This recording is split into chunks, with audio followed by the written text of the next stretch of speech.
Hi friend, let's study God's Word. So, didakin natin today is enemies are trainers. So, yung Bible verse natin is from Luke 6 verse 27. But to you who hear I say, love your enemies, do good to those who hate you. Si Brother Obet Cabrillas of FIS Manila, yung ating sharer today, sabi niya, even if you're the kindest person around, there are people who will still treat you as an enemy. So, ano ba yung mga... So, sabi ni Brother Obet siya, naka-experience siya ng bullying sa school, no? Tapos, when he was a child, there's this classmate na ininsult yung kanyang English. There's this university who rejected this application as a teacher.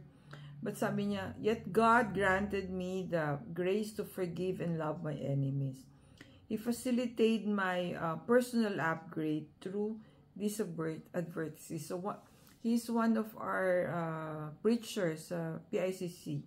So, but he's an PICC Peace, but he's handling FIS Manila. So, sabi niya ngayon, siya isang international motivational speaker and he speak good English now. Sabi niya, and now he's a university professor. And being busted many times, sabi niya, he's now a loving husband, no?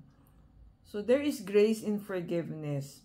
Success is waiting too. So, friend, sometimes, yung mga challenges that we encounter made us stronger sa sabi nga yung ni Brother Bo Sanchez, parang we are being developed or honed sa ating weaknesses. Through our weaknesses, we will be able to develop our ministry.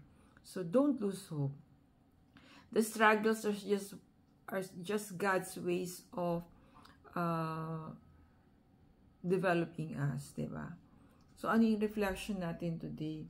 To forgive, to set a prisoner free, and that prisoner is you. That's for Corrie Ten Boom. No, he's